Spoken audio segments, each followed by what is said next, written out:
दोस्तों, पिछले कुछ सालों में यूपीआई ने भारत की तस्वीर ही बदल कर रख दी है। आज वो समय है कि कैश रखने को लोग एक बड़ी इनकन्वीनियंस मानने लगे हैं, क्योंकि हर दुकान पर पेटीएम या फोन पे तो मिल ही जाएगा। वैसे देखा जाए तो 2016 की नोटबंदी के वक्त यूपीआई ने कभी पीछे मुड़ के नहीं देखा और आज ये दुनिया के टॉप डिजिटल पेमेंट प्लेटफॉर्म्स में से एक है, जो भारत के अलावा फ्रांस, सिंगापुर, मलेशिया, नेपाल और भूटान जैसे कई देशों में भी ऑपरेट कर रहा है। लेकिन यूपीआई ने कैसे सिर्फ 6 सालों में इतनी तरक्की कर ली और क्या है इसकी तरक्की का राज, जानेंगे हम आज के इस वीडियो में। तो अंत तक बने रहिएगा हमारे साथ। लेकिन वीडियो शुरू होने से पहले अगर आप चैनल पर नए हैं या आपने अभी तक चैनल को सब्सक्राइब नहीं किया है तो चैनल को सब्सक्राइब करना और बेल आइकन दबाना ना भूलें।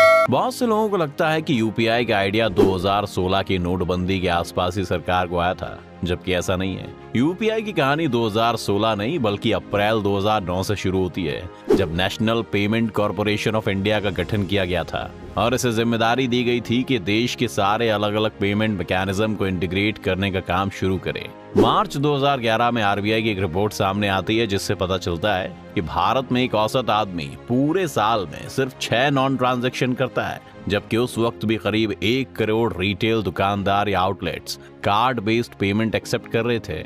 इसके अलावा आरबीआई के आंकड़े ये भी बताते थे कि देश में करीब 14.5 करोड़ परिवार ऐसे हैं जिनके पास कोई बैंक अकाउंट ही नहीं है, इसीलिए वो बैंकिंग सिस्टम से बिल्कुल बाहर है। इन सभी चीजों के अलावा आपको याद होगा कि उस वक्त ब्लैक मनी और करप्शन भी देश में बड़े मुद्दे थे और इनमें भी कैश एक बड़ी प्रॉब्लम बन रहा था। इन सभी चैलेंजेस को देखते हुए आरबीआई ने 2012 में अगले 4 साल यानी 2016 तक के लिए एक विजन स्टेटमेंट जारी किया, जिसमें एक ऐसा सिस्टम बनाने की बात की गई जो पेपरलेस हो और सेफ्टी पेमेंट्स को ट्रांसफर या ऑथराइज कर सके। इसी 4 साल की मेहनत का नतीजा था कि 2016 में यूपीआई को लॉन्च किया जा सका।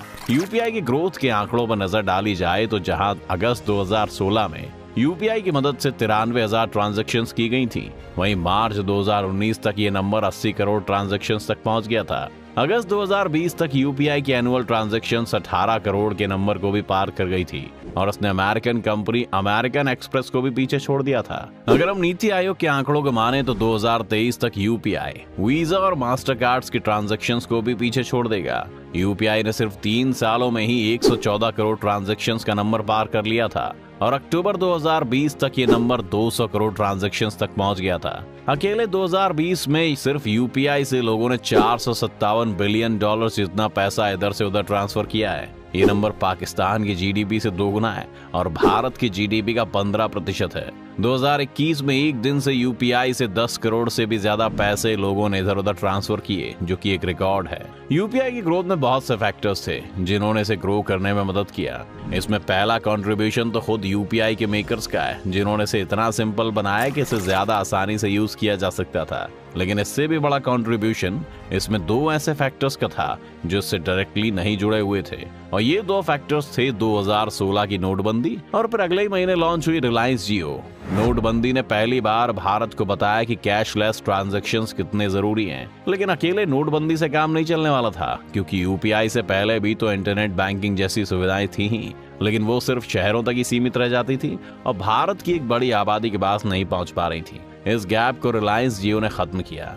लोगों को लगता है कि जियो ने लोगों को सिर्फ फ्री इंटरनेट दिया, लेकिन बात सिर्फ इतनी नहीं है। जियो ने फ्री मार्केट लोगों को दिया, लेकिन इस बात पर कोई यकीन नहीं करता कि जियो ने भारत में स्मार्टफोन्स की सेल भी बढ़ाई। स्मार्टफोन्स लेने में जो लोगों को एक बड़ी परेशानी होती थी वो था डेटा, जो कि काफी महंगा था, जिस वजह से ना सिर्फ स्मार्टफोन्स की कीमत पर आपको पूरे साल के रिचार्ज की कॉस्ट को भी कैलकुलेट करना पड़ता था और उस हिसाब से ज्यादातर लोग फोन लेने का डिसीजन लेते थे।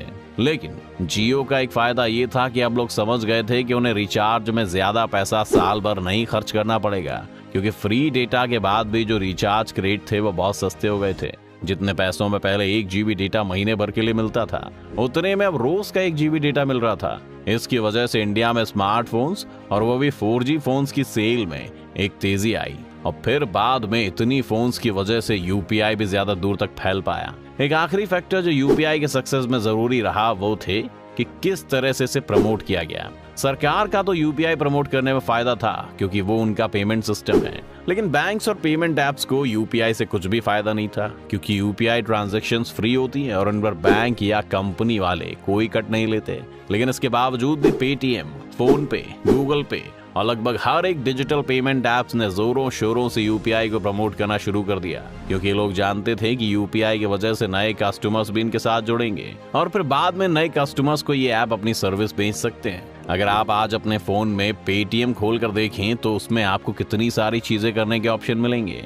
इन सभी से पेटीएम की कमाई होती है, बस यूपीआई से नहीं होती। लेकिन ये यूपीआई है जो बहुत से नए कस्टमर्स को पेटीएम जैसे ऐप्स तक लेकर आया है। यूपीआई के कारण आज डिजिटल ट्रांजैक्शंस के मामले में भारत दुनिया में पहले नंबर पर है और हमारी सक्सेस को देखते हुए अमेरिका का फेडरल बैंक भी FedNow नाम से अपना खुद का पेमेंट प्लेटफॉर्म लेकर आ रहा है। वहीं दूसरी तरफ भारत यूपीआई को देश से बाहर भी एक्सपोर्ट करने लगा है। जुलाई 2021 में भूटान वो पहला देश बना जहां यूपीआई को भारत के बाहर लॉन्च किया गया और इसमें आरबीआई के साथ भूटान की रॉयल मॉनेटरी अथॉरिटी भी सहयोग कर रही है। सिर्फ भूटान की क्यों, भारत ने सिंगापुर की मॉनेटरी अथॉरिटी के साथ भी एक डील साइन की है, जिस कारण इंडियन टूरिस्ट अब सिंगापुर में भी यूपीआई यूज कर सकते हैं। अगस्त 2021 में यूएई की एक कंपनी लुलु फाइनेंसिंग होल्डिंग के साथ भी सरकार ने एक एमओयू साइन किया, जिसके कारण अब भारत को भेजे जाने वाली पेमेंट्स को यूपीआई के थ्रू ही भेजने का इंफ्रास्ट्रक्चर न सिर्फ यूएई में बल्कि पूरे मिडिल ईस्ट रीजन में डेवलप किया जा रहा है। 2022 में यूएई के बाकी लोगों के लिए भी यूपीआई खोल दिया गया है। अब वहाँ यूपीआई वैसे ही चल सकता है जैसे आप भारत में चलाते हैं।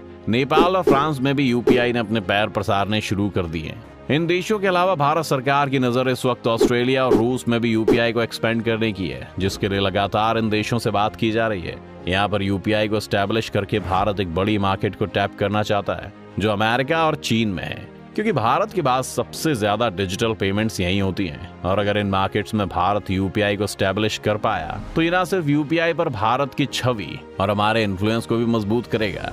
जब से फैसला लिया गया है कि अब यूपीआई क्रेडिट कार्ड के साथ भी कनेक्ट हो जाएगा और यहाँ भी कोई फीस नहीं लेगा, तब से ये भी कयास लगाए जा रहे हैं कि शायद वीजा और मास्टर कार्ड जैसी कंपनीज भारत को छोड़ दें, क्योंकि यूपीआई का बढ़ता कंपटीशन उन्हें मार्केट से बाहर कर सकता है। पर यूपीआई भारत के बाद भी क्या वो कमाल कर पाएगा जो उसने यहाँ करके दिखाया? आपको क्या लगता है? अपनी राय में कमेंट सेक्शन में जरूर लिखें। उम्मीद है वीडियो देखकर आपको काफी कुछ जानने को मिला होगा। अगर आपको वीडियो पसंद आया तो वीडियो को लाइक करें और अगर आप चैनल पर नए हैं या आपने अभी तक चैनल को सब्सक्राइब नहीं किया है तो चैनल को सब्सक्राइब करना और बेल आइकॉन दबाना ना भूलें।